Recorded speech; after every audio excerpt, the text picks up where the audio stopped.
Oh, good. Now we're here. All Hey, set. everybody. We should be starting here in just a few minutes.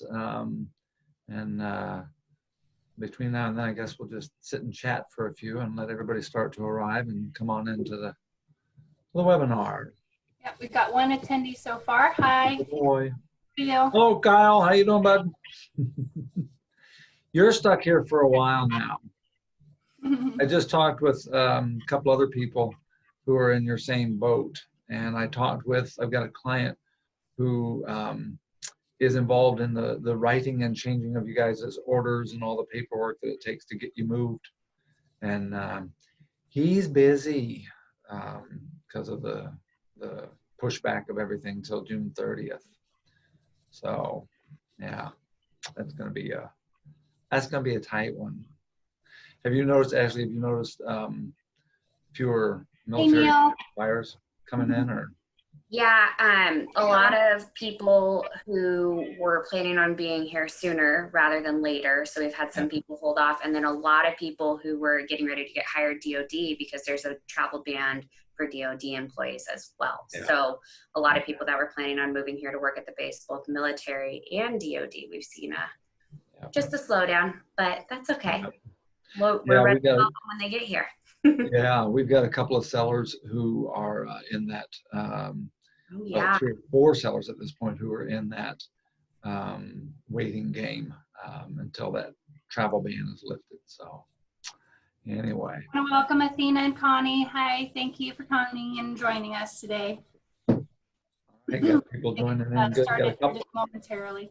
Yeah, a couple more minutes here and we'll get started on this.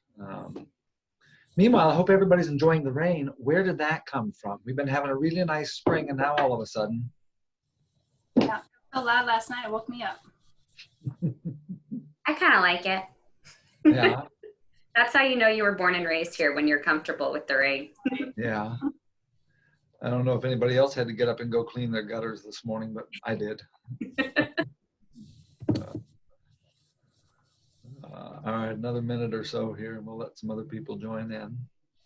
Neil wants to know how long the mortgage rates will last, Ashley. Oh. So Fannie and Freddie are projecting that they stay low through the rest of 2020. 21's obviously still up in the air, but they're projecting that they stay low for quite some time. So we are happy about that for sure. Yeah, no kidding. I've been in the business for almost 7-8 years, and these are the lowest interest rates that I've seen in my career. So it's really fun to be able to lock people in, and they're excited about their interest rate. A lot of people are pulling cash out of their homes right now because you can borrow money at such a low interest rate. So it's definitely a good time for rates. Yeah, my student loan interest rates are way higher than this. Oh, isn't that crazy? Yeah. So crazy. Well, I've been in this 23 years and I've never seen rates this low. Yeah, and when you start looking back, of course, I mean, rates haven't been this low. This is historic. It's pretty awesome. So all right. Oh, are we good? I think we're good. Well, we're if we're going to be on time, and for those of you who know me, that's a rarity. But I've got Sarah and Ashley keeping me on target here. So we'll get started, and bear with me for just a second. I'm going to change our view so that everybody can see the screen here. We'll get moving on it. There we go. All right. Did I do that right? Has everybody got our first slide? Looks good. Okay. Well, welcome everybody to our first virtual home buyer seminar. For those of you who don't know us, I'm Dennis Baldiff. I work with John L. Scott Real Estate. Been doing this for about 23 years, as I just mentioned. And I'll let the other 2 panelists introduce themselves. I'm Sarah Baldiff, and I've been doing this about 6 years. Joined Dennis about 5 years ago, and it's just been a fun ride so far. I am Ashley Cameron. I've been in the business for 7, almost 8 years, and I started as a real estate agent and turned to the dark side about 6 years ago. So Ashley is our money person here. She's going to talk a bit more about loans and some of the common things she sees in loans, and and in lending that people aren't getting right. What is the next slide? So let's get on it. There we go. That's us. Us. So Sarah and I are obviously a unit, and Miss Ashley is her own unit there. So what we want to talk about and cover is a number of mistakes that we're seeing people commonly make when it comes to buying a home, and not just first-time home buyers, but that's sort of what this is geared toward. But there'll be good information in here for you repeat buyers as well. So the first one we want to talk about is not asking questions or not going out and gathering information. I see people from the real estate side, Sarah, I see people out there looking at homes, and they haven't done any of their homework, and the next thing they know, they find a house that they like. And then, now what? Can you buy it? Can't you buy it? Who knows? So not having any preparation or any information really puts you at a disadvantage as a buyer. You're scrambling last minute to get caught up. And Ashley, how does that look from the lending end? Yeah, so from the lending side, a lot of people come to me second, where they fall in love with the home, and then they end up coming to me and seeing what they can end up qualifying for and what they can actually afford. The most heartbreaking thing for me is when someone falls in love with their house. It's a dream home. They've already looked at it. They've already picked out their bedrooms. And then I have to tell them that it's not in their price range or they don't qualify for the mortgage. So it's best, and Dennis and Sarah are amazing at this, in making sure that their buyers who are actively shopping and are excited about purchasing a home, getting their financing in order first, and making sure that they know exactly what they're qualifying for and exactly what they're comfortable with a monthly payment. So that way, when you do fall in love with a home, you're fully qualified and you're confident to make a good offer, and that your offer will get accepted. It's important to ask the question from your lender as well, what that monthly payment is going to be. Because I get a lot of buyers that come to me saying, great, I'm pre-approved up to 500. Let's go and find a house for 500,000. We put it under contract. And then, they talk and get that first, opening disclosure of what their monthly mortgage payment is going to be. And it's way more than they were expecting, because they didn't ask that question up front of how much does that mean I'm going to be paying each month. And it might be more than, they're willing to spend. And now we're locked into a contract where we either have to back out or figure out something else. So it's good to know those things up front.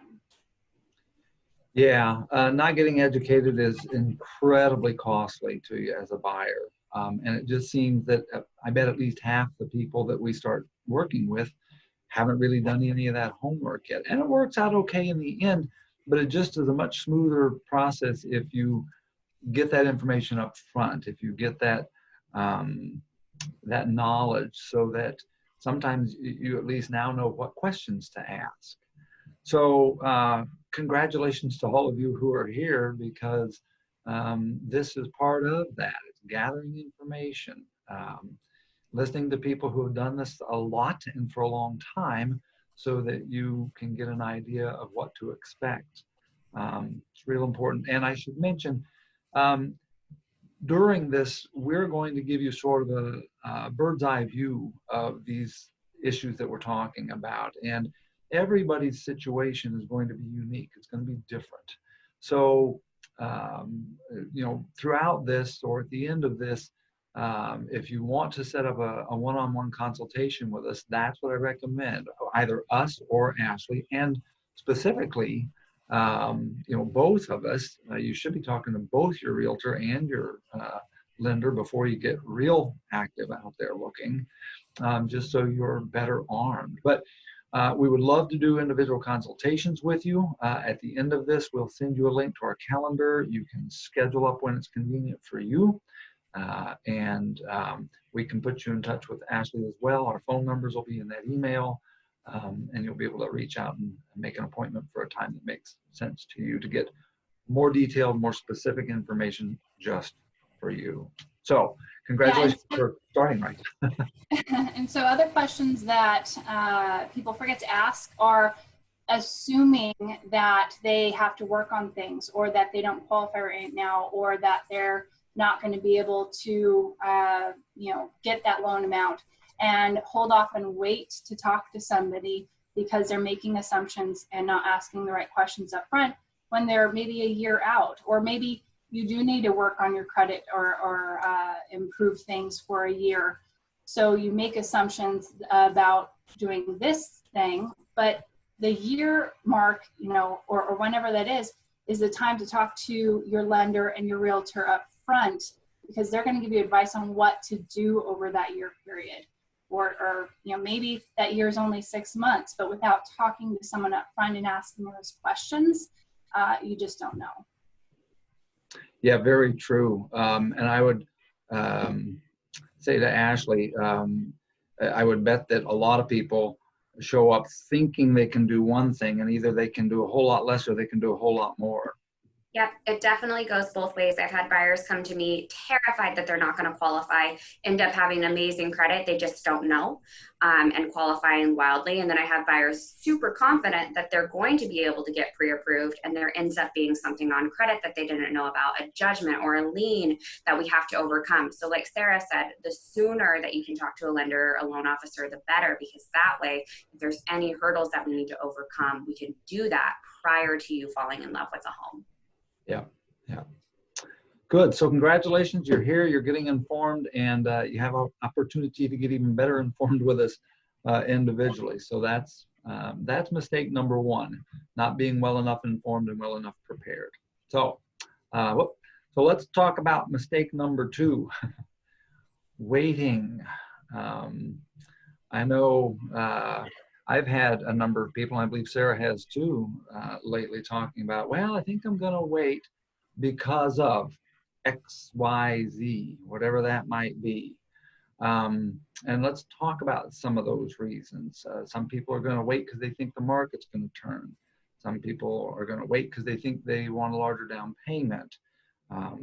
Some people are going to wait for some legitimate reasons, like I'm not moving there for 6 months. I can't buy there right now. Or, I'm getting a raise in 3 months and it's going to be a significant one. And so some of those reasons to wait are probably legitimate. Some of them are not. So let's talk about the cost of waiting and what does it mean to wait? And I guess before, yeah. So, if you take a look at this slide, if we're looking at a $300,000 house today, and right now 3 to 350 is a large chunk of where our homes are priced. Now our interest rates are, I don't know, Ashley, are they close to this, or are we a little under that? Today we're a little under that. If you can think of a mountain peaks and valleys, that's how rates are going right now. But that's pretty accurate, and the one that you have projected for 2020. Although economists and Fannie and Freddie are projecting that rates are going to stay low, we could have another pandemic. We just don't know what's going to happen to the interest rates. So waiting is really gambling when it comes to interest rates. We just don't know. So if my interest rate was 3.45, I'd be so excited. My interest rate is 5% and I bought 1 year ago. So that's crazy. That just shows the volatility in the market. You just never know. I could have waited and it could have been better. I could have waited and it would have got worse. It's a gamble. Indeed. Well, so for purposes of illustration, these interest rates are relatively close. So let's assume that you're buying a $300,000 house. Maybe you're getting a 3.45 mortgage. This is your payment and interest, or principal and interest from your payment. And then a year from now, this says 2020, it's an old slide, but say 2021, home prices are going to go up. And we'll talk about that in just a second. But they've gone up, say, maybe 3%, 4%. You've got a $315,000 purchase now instead of a $300,000 purchase. So you've already lost $15,000. But then, what happens if interest rates bump up just a little bit? Your payment now, based on your higher loan amount and your higher interest rate, is up about $131 a month. That adds up over time. That's what, $14,000, $15,000 a year, or $1,400 a year. That's a lot of money. And One of the so I reasons get a that- lot of buyers that ask, or mention that they're planning on waiting for another couple of years because they're making assumptions that the market is going to crash or that we're in the middle of a bubble and they're just waiting for everything to drop again. What would you say that your answer to those people would be, Dennis? That's a beautiful segue. It's this graph. So, yeah, and we've been hearing that a lot. And you're seeing a lot of that start to creep up in the media and in the news too. Oh, COVID's already affecting the housing market, and we're gonna have a softening of this and a softening of that. Okay. Maybe in some areas of the country where they were just barely starting to recover from all of the last bubble busting and the last downturn, maybe. But here in Kitsap County, not a chance. So this first graph is showing you the month's supply on the market. And it's over the last 14 years. So what that means is if we didn't have any other inventory come onto the market, how long would it take for us to sell everything based on how fast homes are selling and how many people are purchasing at the moment? And you can see back before the bubble busted, we had gone from what's called or considered a balanced market in the 4 to 6 month range there. It skyrocketed up to 8-9 month supply. And then once that bubble busted, it really jumped up. We had over a year's supply on the market.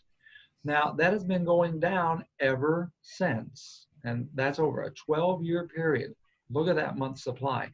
Down to the point now where overall in Kitsap County, we've got a 1.1 month supply. That's exceedingly low. Now that's supply overall. When you break it down by price range, the more affordable price ranges are even tighter than that. They're at about a 0.4 to 0.6 month supply. So we're talking a 10 to 20 day supply of homes on the market in the more affordable price ranges. And you can see here's our number of homes for sale over the same time period as well. And after the bubble busted, we peaked out in 2008. Our inventory, our actual number of homes on the market has gone down, down, down, down, down for 12 years. And it looks like it's going to continue.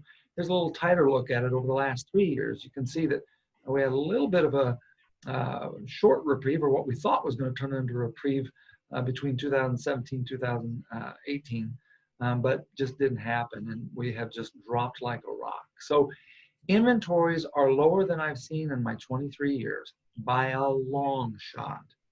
As of today in Kitsap County, there are 368 residential units available. Now that's mobile homes, that is condominiums, that is single family homes at any price, in any condition, anywhere in the county, except Bainbridge Island. We tend not to include Bainbridge, not because we don't like them, but because they tend to reflect and follow Seattle's both prices and their statistics closer than they do the rest of Kitsap County. So they tend to skew things a little more than is realistic. So we look at the rest of the county. But only 368 units, that's very few. In a balanced market, we have closer to about 1,200 to 1,500 units. But the point really, let's back up a second. The point really is to see that 12 years, to look at that inventory. For the people who are out there saying, oh, I think it's going to turn into a buyer's market. Ashley, you were saying that you were hearing people say that. Yeah, and I don't have access to the information and the data that real estate agents like Dennis and Sarah do, knowledgeable real estate agents. So I asked Dennis after I was hearing this from a couple other agents, and Dennis just pulled up the data, and the facts are there. It's going to take a really long time, years, for us to have enough inventory for this to end up being a buyer's market. And I'm thankful for real estate agents like Dennis and Sarah who look at the facts, who look at the data and are able to articulate it in such a way that, yeah, it makes total sense. We're probably going to be here for, Dennis, what do you think? Years and years? At least a couple years. I'm thinking 3 to 5, and that's what I think a lot of the national gurus are also talking about and thinking. But something probably. to remember is, sorry to jump in, is that in 3 to 5 years, you know, we will have a 3 to 5 year amount of appreciation. And assuming we go up even a modest 4% each year, that's going to be, you know, 12 to 16% appreciation. We'd have to have a massive, massive drop in the market just to get back to where we are today. Yeah. And even, you know, in 2008, we, you know, that, I don't recall the exact numbers. Dennis, do you remember the numbers? How much should we drop, you know, that quickly? Yeah, here in Kit's up about 20. And so, you know, the reality is we're probably not getting back down below where we are today, or if we are, you know, it's not going to be by much. But here's a question for you, Sarah. So that's the supply side of the house, right? And as everything in economics is supply and demand, right? We've got, okay, so we've got really low inventory. Well, if you've only got one buyer in the entire county looking for a house, then they've got a massive inventory to choose from, right? But what are we feeling, Sarah, when it comes to buyers? It's tight. It's, you know, there are homes, but every time, you know, for example, I just set up a search for a buyer yesterday and sent him everything without discrimination that was in his price range that, you know, was 2 bedrooms or more. And I could only find about, you know, a dozen or so homes to even offer to look at right now. Yeah. And are we seeing more buyers or less buyers come through the? Yeah, I'm getting, just as many buyers as ever. Yep. Dennis, what you were saying about people thinking they're going to wait, coronavirus has been one of the #1 reasons people have been telling me they're going to hang tight. Simultaneously, April was one of the busiest months for referrals for buyers. So I don't think that we're going to see people, actually, I know that we have not seen people stop shopping a ton due to things going on. We're seeing more and more buyers come and wanting to get pre-approved and come up with a game plan, which means that more and more people will be out and shopping looking at the same houses. Right. Yeah, and so that's it. It's the overall, it's the continued struggle between supply and demand. Supply is very short. We are not seeing a lack of demand, which is what it would take in order to balance things. And let's think about this a minute. So we've got 300 and some odd units on the market, right? We've got a 0.4 to 0.6, you know, 10 to 20 day supply of homes on the market. Even if half of our buyers evaporated today, we still wouldn't balance the market. It's just not there. So it's going to take us quite some time to get back to a balanced market. And that's that 3 to 5 years. It's going to be a long while before builders are building enough to catch up with the demand that's happening. And thank goodness that's starting to happen. But that's, bottom line on that one, guys, if you are waiting for inventories to improve and for the selection to improve and prices to go down, you are going to be waiting a long, long time. And that's really not a good idea. Let's take a look at this. One of the other reasons that I hear people saying is, well, I don't have enough for a down payment, or I think I need more for a down payment. And I'm going to wait and I'm going to save up that 20%, because all over the internet, all of the financial gurus are telling you, oh, save up that 20%, the biggest down payment you can possibly put down. That's what you need to do. And do you hear that quite a bit, Ashley, about people thinking they need a bigger down payment? Yeah, especially with first-time home buyers. You know, there's just a lot of common misnomers out there that you do need 20% down to purchase a home. And, you know, a lot of people just don't have that kind of money to put towards a down payment. But a lot of those people also need housing. So where's the happy medium there? I think that a lot of people wait because they do think that they need that full 20% down payment. But kind of back to what Sarah was saying, in inventory and waiting, and also waiting for the 20% down. So I've had several of my friends who were active duty, prior service, and DOD. They purchased a home that wasn't necessarily their forever home or their dream home, but they found one, they bought one. The interest rate was what it was.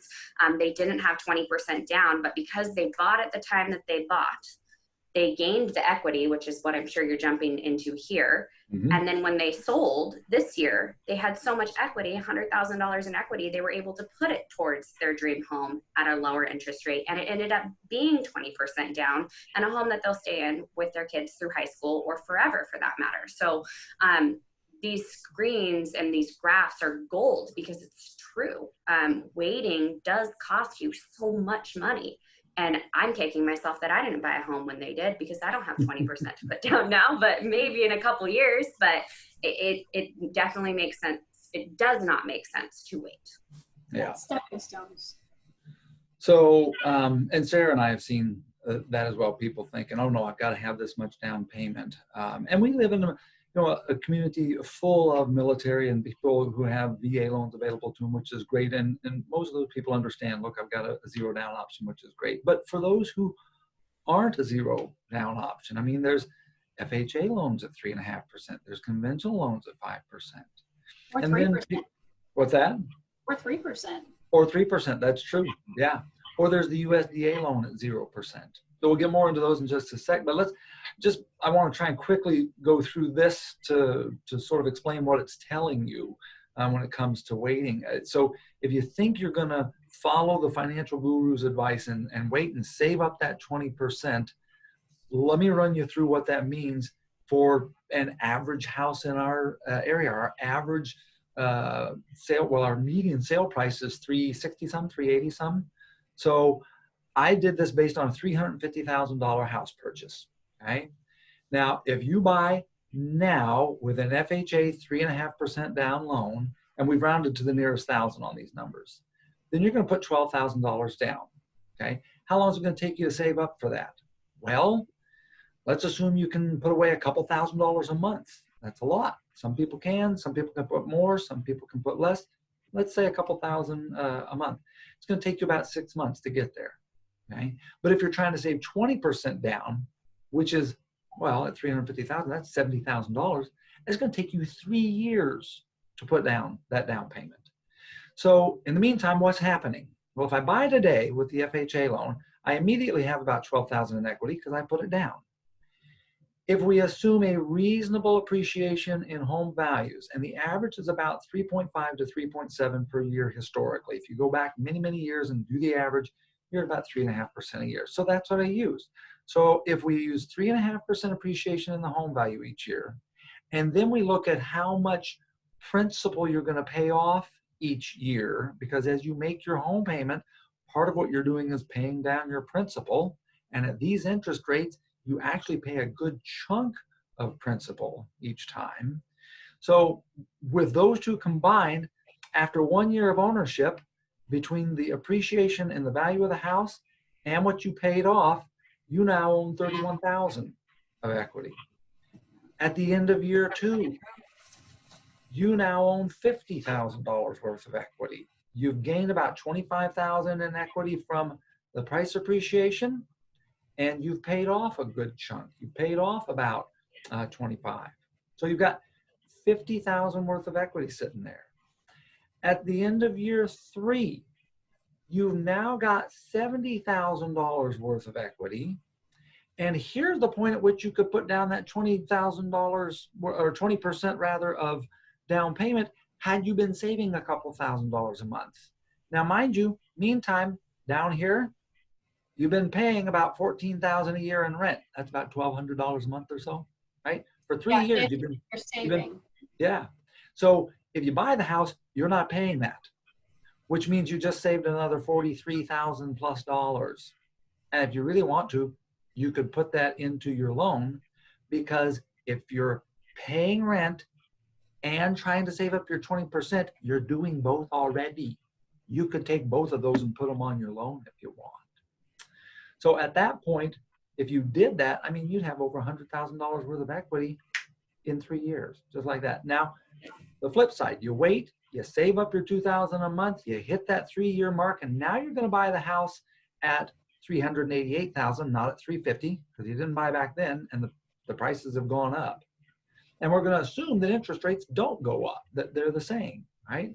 First off, your payment back here is going to be less because you're financing less money. So your payment here now is going to be more. Secondly, yes, you will have paid down $78,000 with your down payment. So it looks like you actually have more equity, but you've spent $43,000 in rent getting there that you could have done something else with, pay off more of your loan or whatever else you're going to do. So you've been paying rent the whole time that you've been saving up that $78,000. So it just doesn't make sense. And the year after that, it just becomes even more obvious. You know, you catch up very quickly. So there is no scenario financially where buying later is a better idea. Seems like the person who bought, you know, today at 3% or 3.5%, whatever that is, down is in a better place than the person who saved money and put 20% down. Oh yeah, well, because they weren't paying rent and they didn't get any rental increases, right? Their rent didn't go up. So, and they didn't get any tax advantage, or the people that bought today got a tax advantage. So financially, it just makes sense to do it as soon as you can. We're not advocating that you go out and put yourself in a really tough financial position to buy. You should do it as soon as you can that's comfortable. And that's where Ashley and the right kind of loan and such comes in. And that's mistake number 3. Mm-hmm. Yeah. And I say one more thing about waiting is go ahead. You know, a lot of people wait to talk to a lender and wait to talk to professionals. I know we briefly touched on that, but you know, by waiting to talk to somebody to figure out, you know, what you're qualified for, you know, then you're in that second buyer's position where you're saving money and making the wrong assumptions. And that doesn't mean that you have, doesn't mean you have to buy, you know, today. If you're not in a position to buy, there's nothing wrong with that. It's just a matter of, you know, trying to get in as soon as possible. It's going to be the best thing for you. Yep. Yeah, and I'll add just quickly one more thing. This, by the way, illustrates what I always call the get rich slow train. Everybody's looking for that. Hey, I'm gonna get rich. I'm gonna make me a lot of money, and I'm gonna, you know, find the next deal. I'm gonna get rich quick. The problem is they forget to get on this train, and over a 5 to 10 year period, it makes a massive difference. 5 years from now, 10 years from now, you will be shocked what people are paying for their houses and what their monthly payment is. And you'll just be sort of giggling to yourself. Yeah. So that's mistake number 3, is getting the wrong kind of loan, the wrong lender, the wrong down payment. And I will let Ashley speak a bit more to this. This is her purview. Thank you. So let's back up to having 20% down, because I think that's kind of the common misnomer. So when you do come to a local lender, it's a little bit different than going to a bank. So for one, we only get paid when you close on a home. We're not a bank. We're not just having anybody walk in. So it's in our best interest that you are A, happy, B, that you qualify for the correct home loan product, and C, that you're comfortable with a monthly payment. So what we do is we take your loan application, we look at your credit score, we look at your income, we look at your assets, and then we have a really good conversation about what you're paying now for rent versus what you want, what you're comfortable with paying for your mortgage. Because it is very true that right now rents and mortgages are pretty much the same. So we want to make sure that, you know, that we're looking at the right price range for you. Not having 20% down is not going to be, there are so many loan programs. I would say that probably 15% of the buyers that we help purchase homes are actually coming in with 20% plus towards the down payment. The reason why it's good to have a 20% down payment, let's talk about that first, is mortgage insurance. Everyone talks about mortgage insurance as if it's this negative thing. And I always tell my clients who are sitting in front of me, mortgage insurance is essentially lighting money on fire for not having 20% down. However, if your credit score is good, depending on the loan program you're using, your credit score can be, or your mortgage insurance can be very minimal. So for instance, I had a client who was trying to decide putting 20% down versus 15% down. So their mortgage insurance for putting 15% down ultimately only ended up being $45 a month. So rather than putting that extra 5% into their transaction, they could take the extra 5%, which is a good chunk of money on a house, put it into an investment account, put it into their IRA, and end up making 6 to 10% in the market versus the 3.5% interest rate they would be paying on the money if they put it into their home. So I do believe that there are several scenarios, and in most scenarios, where it makes sense to end up coming in with less than 20% down. So that's one thing that we do. I don't know, Dennis, what else are you thinking about using the wrong? I mean, you guys have stories about people using the wrong lender. I shouldn't be telling those. Oh, sure, Well, yeah. So, one example I can think of is making assumptions about what type of loan to use. You know, one might be better than the other in certain circumstances. Certain homes can only use a certain type of loan payment versus another. Or maybe VA buyers assume that they want to use their VA benefits, but also qualify for a conventional loan, and they have money from maybe selling a home already or whatnot that they could put down, and not knowing the right loan to choose. Yeah, and that's definitely going to be specific to every situation. Sarah, that's a great point, because there are several homes in our area that won't be eligible for a VA loan for whatever reason. The seller isn't willing to accept one. The house won't meet the minimum property requirements for a VA loan. So what we do is when we take all your information, we look at all the options available for you, because in some scenarios with a VA loan, not going into too many specifics, if you have a funding fee, which is required for anyone who doesn't have a disability rating using a VA loan, and you're already wanting to come in with a down payment, it may make sense for you just to go conventional where there is no funding fee required. So every scenario is going to be a little bit different. I have a first-time home buyer right now who has a 3% down payment, but the mortgage insurance for the 3% loan for her is going to be much higher than if she just came in with no down payment. So having a lender in your corner that can look at every option for you and what makes sense for you and your family specifically.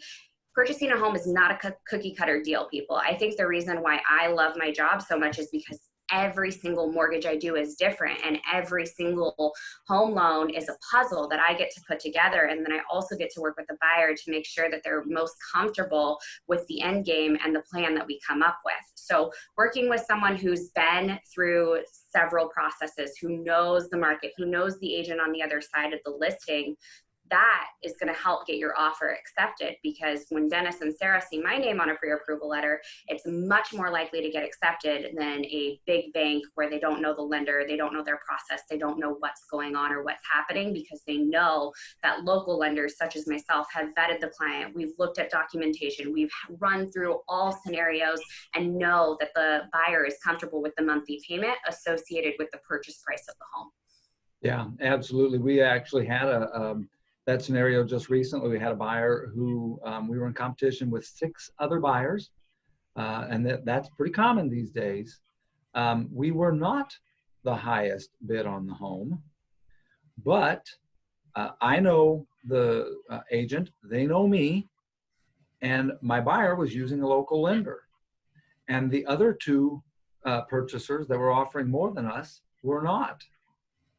That agent and that seller elected to take our offer because it was me and because it was a local lender. And the highest offer was $10,000 above us. So it does matter. Getting the right lender and the right kind of loan matters a lot. And getting pre-approval versus a pre-qualification. A lot of the big banks, yes, you're qualified, but that's not actually running the information, right? Actually, that's not actually fully getting vetted. Yeah, so when we talk about a pre-approval letter, what that means on our end is that we've taken credit, income, assets, and debt to income ratio, and then we've gotten supporting documentation for the information filled out on the documentation to verify that the information is 100% accurate and that you actually do qualify to purchase a home. A lot of times people will say, oh, well, I make $3,000 a month. That ends up being the money that they take home every month. What they're really making is $5,400 a month, and they take home $3,000 a month. We get to use the $5,400 a month. that means you qualify for much more than had I not looked at your documentation. I had a borrower referred to me who said that they were pre-approved for $350,000. I took a full loan application, got their documentation, called them and said, hey, I got you guys pre-approved for $450,000. She said, really? I said, yeah. And she said, well, that makes sense because the other lender didn't even request our documentation. They weren't using their disability income from the VA. That's a big chunk of money that can ultimately end up going to paying your monthly payment. And now they get to qualify in a purchase price that they're comfortable with, A, and that they're happy with. I think that those two things are the most important. A, be comfortable with your monthly payment, because if you can't make the payment, you shouldn't be in the house. And B, be happy at the purchase price that you're looking at in the homes that are in that purchase price. A couple other things about working with a local lender is, like I said, we want you to end up being able to purchase a home. I'm going to be doing this for the next 30 years. So if you come to me, I always like to say I call lending the dark side, because Dennis and Sarah have the fun job. They get to go and look at the houses. They get to go and show and see the excitement on the face. I get to talk about money all day long, and that's not necessarily a fun It's scary topic for people. Yeah. It's not a fun topic for some people. So a lot of times people come to me scared of what their credit score is going to look like. And I always tell people, you know, if we can't get you pre-approved today, we're going to come up with a game plan so that you can purchase in the future. And it's better to do it now, a year from when you're thinking about purchasing, 6 months from when you're thinking about purchasing. So that way, if there's any hurdles that are on credit, we can come up with a solid game plan and go through it so that when you're ready, we can rescore your credit, get you to where you need to be, and have you make a confident offer. So once we have you pre-approved, I have to say a couple things that you can't do once you get pre-approved. And I think Dennis and Sarah are going to Yes. Absolutely. So once you are pre-approved, don't go get your credit pulled a ton by don't go buy a car, don't go get a new cell phone, because the credit pulls, if they're within the same industry, they're going to be okay, like mortgage to mortgage. But if they're outside of our industry, that can affect your score a little bit.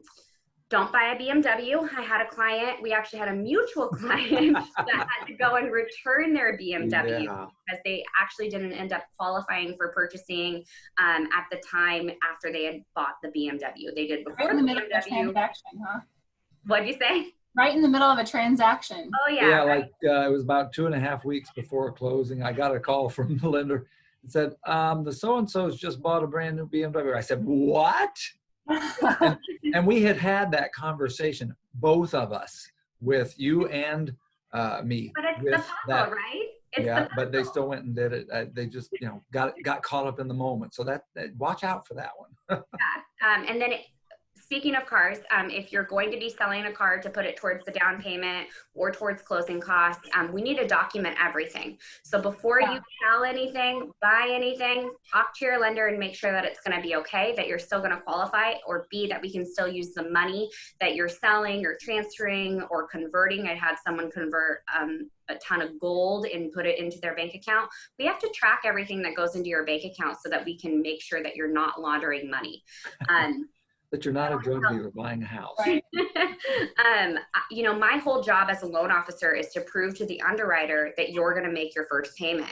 I get to sit in front of you and meet you and know your kids' names, know that you work at the shipyard, and know exactly who you are as a person. The underwriter, the person that gives you the thumbs up that yes, you qualify for this mortgage, they don't ever get to see you. So we have to prove everything through documentation that you're going to make your first payment.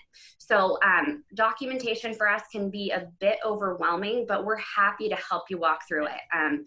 I always go to DOD because the HR department's a little bit different than a normal HR department. So we know how to work with those people. We know how to get people on the phone. If you have something come up and you can't get a piece of documentation, your local lenders are going to be the one in the trenches with you, going and helping you get all that documentation, because it's important to us that we're able to help our real estate agents' clients, and also that you're closing on your home, because we only work on referral base. So we want to make sure that we take the best care of you so you can tell your friends and family, and we can help everyone you know get into a new home.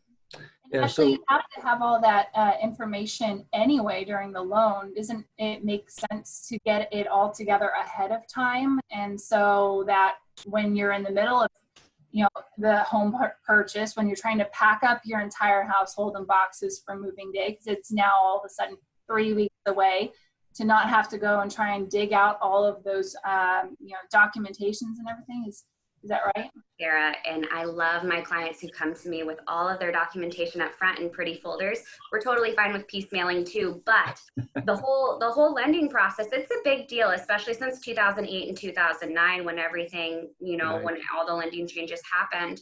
We ask for a lot up front. So in my initial email to clients, in my initial conversation, we're requesting 2 years W-2s, 2 years tax returns, and it's a hefty list. It's a lot of documentation.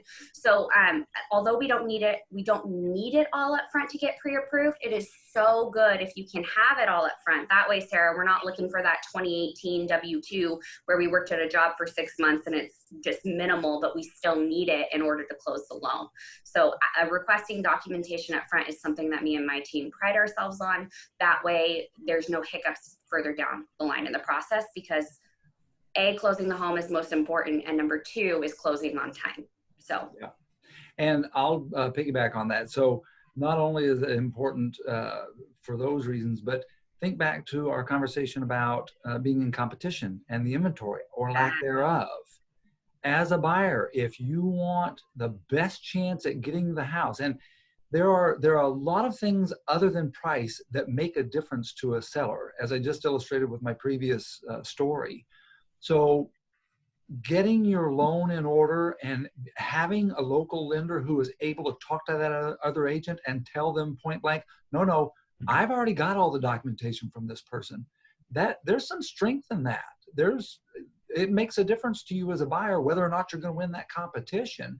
You don't always win based on that, but boy, you'd sure hate to find out that, you know, somebody else who wasn't as well qualified got the house just because you didn't have your documentation turned in. So very important. And I'm going to digress and go backwards about 2 seconds. I promise it won't be long. I'm going to go back to this graph, because one thing I didn't mention was mortgage insurance. And then Ashley, you started talking about it. So these 2 payments don't include mortgage insurance, but let's look at something. This $1,560 a month mortgage payment, if you're at a 3.5% FHA, you're probably looking at about $200 a month mortgage insurance. And that's a lot. That makes you at about $1,760, a little higher than this payment. But guess what? It'll go away after a while, or you can make it go away after a while with a refinance. And more importantly, I'm paying off about $400 to $500 worth of principal every month here. So you're still going in the right direction. I just wanted to mention that since I had forgotten to mention it. Yeah, So, and you know what? Those friends that I talked about that ended up only putting 15% down. So they put 15% down and they bought at the height of the market. They had mortgage insurance. Their interest rate was at 5%. 6 months later, we took them out of that. We dropped the mortgage insurance. We refinanced them. We dropped mortgage insurance, lowered their monthly payment because that mortgage insurance went away, and we lowered their interest rate because that went away too.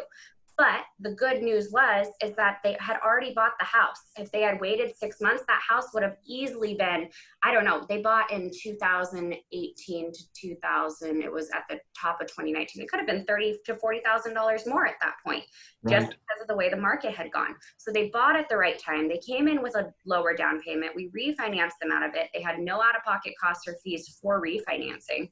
So, I mean, it just made sense. So the mortgage insurance, although it is essentially lighting money on fire for not having 20% down, in the grand scheme of things, per that graph, you save money.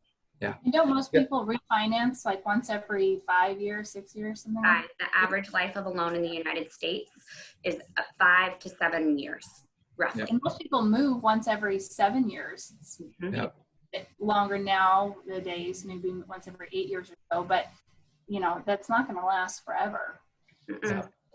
So hopefully, and we'll stop there because I know we're getting into the weeds. But so that's an example of the kind of information that you need to have on your side and on your team when you're buying. Let me add one more thing. I'm sorry. Yeah. Okay, go ahead.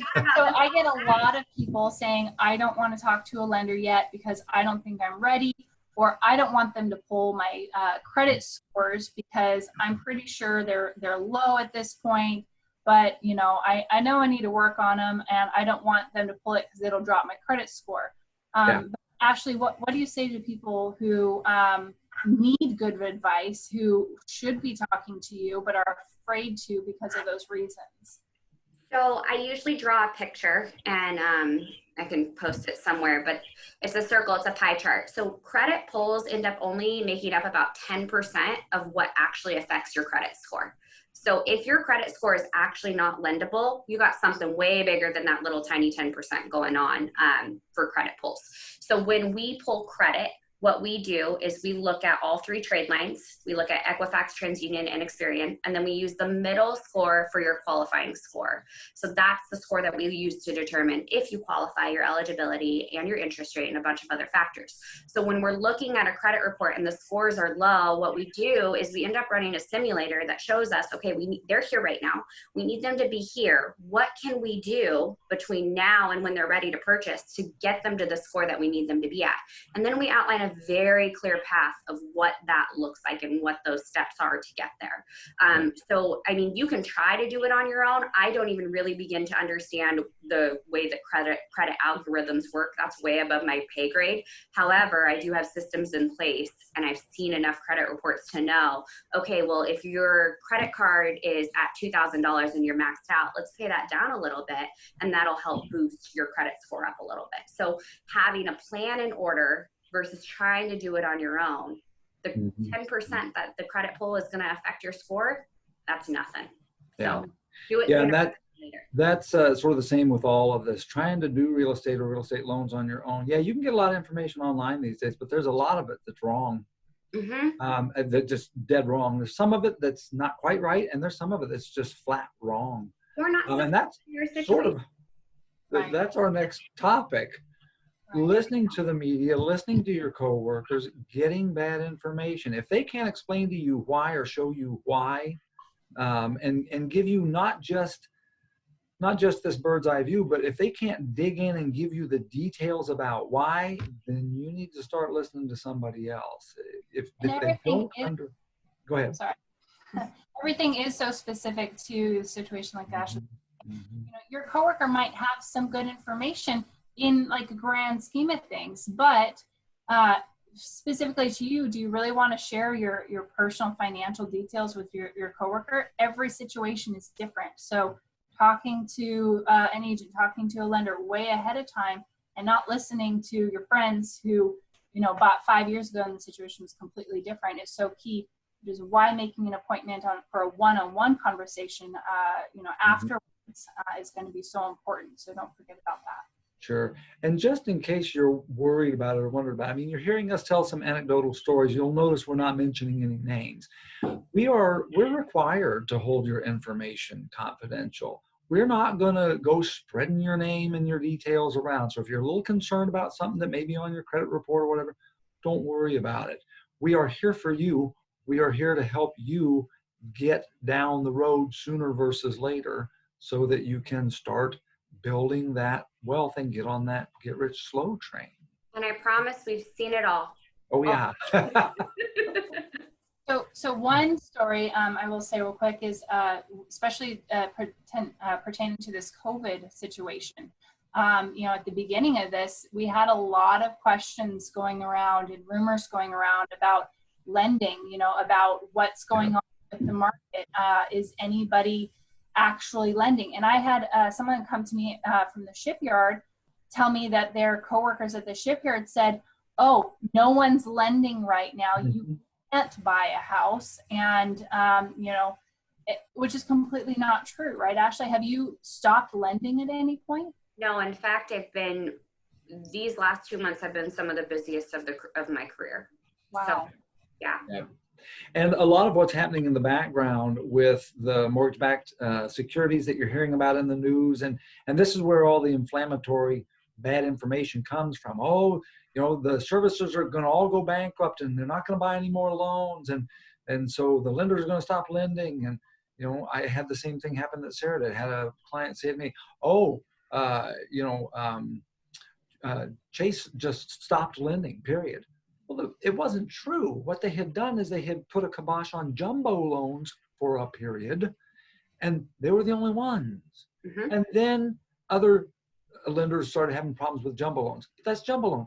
That is only maybe 3 to 5% of our business in Kitsap. What's a jumbo loan? And a jumbo loan is a loan above, what is it, 510, Ashley? 510, 400. Okay. Loan So, amount, not purchase price. yeah. So the point there is people hear an awful lot of stuff on the news and online that is either not completely accurate or misleading or just dead wrong. And then they start repeating it and it becomes the story. And when you hear it 12 times, all of a sudden you believe it. And it's not true. So don't believe the media. Don't believe your coworkers. If you want good advice and a good answer, talk to us, talk to Ashley, talk to people in the business who know what's really happening. I'm going to speed things up a little bit because I just realized Yep. that I have about 10 minutes left. Sounds good. We're going to run over a little bit. Can you So- tell we love our jobs?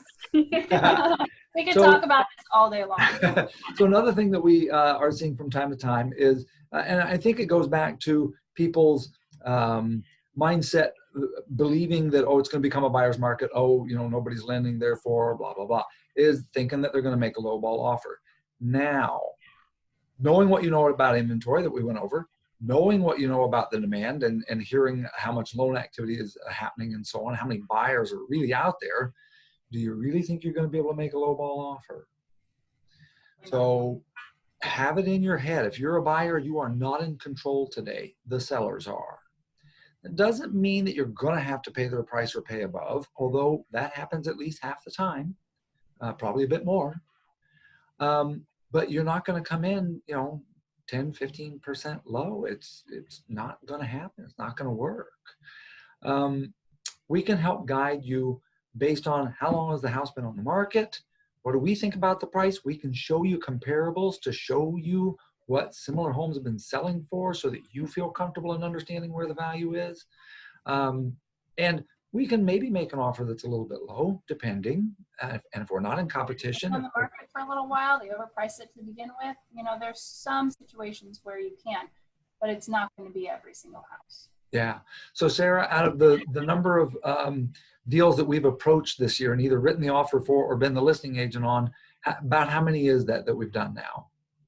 Oh, at this point, 20 or so. I think when we ran the last month, it was about. I was thinking maybe 25 or so. But so out of those, how many were not in competition? I think 1 or 2. 3. 3. 3. So I mean, that tells you, folks, you're going to be in competition. It's a tight market. The sellers are in control. Don't fool yourself. Which is why it's so important to go back to the right lender and getting yourself pre-approved and knowing what you're doing and being prepared to present your best offer so that you can get the house instead of somebody else. So no low ball. One of the reasons, you know, that you want to pay attention to what the price range that you're looking at and to make sure is not, you know, the next slide. Yeah, not thinking enough of your home as an investment, especially your first home. So many people are so specific to having it just right. You know, they have to have all of their boxes checked. How many times do we hear, oh, I'm just looking for the perfect house? Right. Doesn't exist.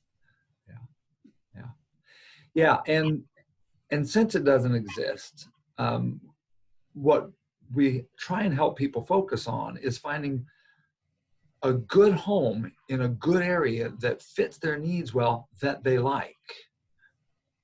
That's going to mean that you take good care of it. It's going to grow in value. And when you come to us 3 to 5 years from now or 7 years from now and say, okay, Dennis, we're ready to sell this one and go buy the next one. Okay, Sarah, you know, help us find our new house. You're going to be in a great position to do that. Just like Cameron's story about her friends who bought, you know, held on for a few years, rode the wave up, and then had a bunch of equity that they could use to turn around and buy their next better home. And that's the way the game is played. So when it comes to looking at things as an investment, we're going to do another seminar about investing in real estate, and that will be more specific to what does it really mean to invest in real estate and how can you and what does that look like. We'll put that out later and we'll send you an announcement for it. But it's sort of a niche of mine. I love the get rich slow train. It's worked beautifully for me over my life. I've helped so many people put it in motion and watch them reap the benefits of it. I cannot begin to tell you how important it is that you look at this as an investment as well. And Having especially said for that, a lot of first-time buyers, there's a lot of opportunities to buy a multifamily home. My great aunt, so my grandma's sister, ended up buying her first home as a duplex. And now, not only does the other side, because she's lived in it for so long, the other side not only pays all of her mortgage, it also gives her an income at this point. And she decided to stay there. And this is down in California, you know, but having that opportunity to where you're in a home to where, yes, you know, maybe the other side is, you know, a little bit close to you, but okay, look at the pros that outweigh the cons. You know, you're having someone pay you $1,400 a month or so, which is the average rent for a duplex, towards your mortgage. That leaves you very little to have to worry about. Yeah. And think about how you feel as a tenant paying your rent each month. Do you like that? Do you love it? No, you think, oh my God, I'm paying my landlord's mortgage. Well, now you're the landlord. There's nothing better. Sarah and I are landlords. I am absolutely fanatical about the fact that owning rental real estate is a tremendous way of ensuring a good continuous income up until the day that you're gone. And if you're afraid of being a landlord and you're not comfortable living next door to your tenant, because that situation might get weird, don't tell them that you're the landlord. Don't tell them that you're the owner. You can pretend like you're a tenant, hire a property management company for the other side, and they'll never know. Then there's no awkwardness. So there's a lot of ways of going about it. Yeah. And Ashley would tell us that you may not realize it, but you can purchase up to a 4-unit building on a residential loan. So it doesn't have to just be a single family home. Yeah, you can use a VA loan 0 down to purchase a duplex. So you're no money out of pocket. Someone's paying your mortgage and you're still receiving your BAH. So we helped a buyer who actually was just a seller sell the duplex that we helped him buy 3 years ago. He moved in with a VA loan, lived there for the remaining year of his time here, moved out to North Carolina, continued to rent it out, was getting cash flow every month. About $1,000, wasn't it? About $1,000. Mm-hmm. And decided, okay, well, he's not lived in it for about 2 years of the 5, so time to sell it without getting any capital gains. Mm-hmm. Sold for a profit of over $100,000. Yep. Yeah, incredible. So it is the get rich slow train, people, and you've got to pay attention to the investment side of it. And you make your money in real estate when you buy it, not when you sell it. So it's getting that house at the right price or getting that duplex at the right price so that down the road you've got some good equity. So enough on that one. Okay. So last but not least, you've gotten yourself educated. You've gotten yourself pre-approved with the right lender and the right kind of loan, or maybe even have a couple of loan type options. And so you know what you're looking for, and we get you out there and we're looking around and we find the place that that looks right for you, feels right for you, it's in your price range, it looks like a good investment, and we get you under contract, and you know, we make the offer, you win, and we start moving down toward closing. Now it gets exciting, and now some of the work really starts. The last mistake that we see people make way too often is making assumptions about moving day and how the transaction is going to proceed. So this is a complicated evolution. It involves a lot of people. Ashley, how many people touch your file? I think real estate transaction is up to 54 now, and typically they only ever talk to me as a loan officer, maybe one of my assistants, you two, and maybe one of your assistants. Yeah, yeah. And maybe and Sarah, escrow. You know? Yeah, and Sarah, what percentage of our transactions actually close on time? Oh gosh, if you're going with Navy Fed, 0. Thanks, Sarah. Oh. No, overall. Overall. Okay. Yeah, gotcha. we're not mentioning names. I would say about 70% close on time. That's being maybe a little bit.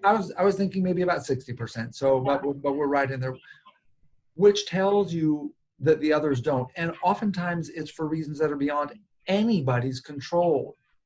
I've been in this business long enough. I've had buyers die in the middle of a transaction. I've had sellers die in the middle of a transaction. I've had houses burned down in the middle of a transaction. I've seen it happen. Things happen that are beyond anybody's control that can affect it. So as it progresses and as we hit those speed bumps, because we're gonna, that's what we're here for. You turn to us, you ask us questions, you check in with us, make sure you understand that, you know, that you're still understanding correctly. If you're not sure, ask the question. We'll answer. We're happy to answer. But follow our lead. We're gonna let you know when it's time to let your landlord know that you're moving out. We're gonna let you know when it's time to start packing. We're gonna let you know when it's time to get the utilities in your name, et cetera, et cetera. But careful on assuming that just because it's under contract that it's all smooth from there. It's not. And we can make it smoother and we can make it feel pretty smooth. But there's a lot of stuff that's going to happen in between, and just be prepared to be flexible. Be prepared to, you know, change course, to put in a little extra effort on something. The main thing is not to be fearful, not to be frustrated. Yeah. You know, just to go with the flow. And this is something that people do all the time, every day. And we realize that you might do it once, you know, every 10 years. You might make 3 purchases, 4 purchases in your entire lifetime. So it is a big deal for you guys. But when you're working with someone who does it every day, full time, 60 hours a week, you know, yes, 60. Yes. It becomes, right. It becomes just the normal. And so we'll be able to help you ride through these bumps, because there will be bumps, and make sure that you can navigate those without too many serious repercussions. Yeah. Can I say too, just a shout out to Dennis and Sarah. I work with a lot of real estate agents, and I'm lucky to know quite a few in the area. And Dennis and Sarah, they are very cards face up.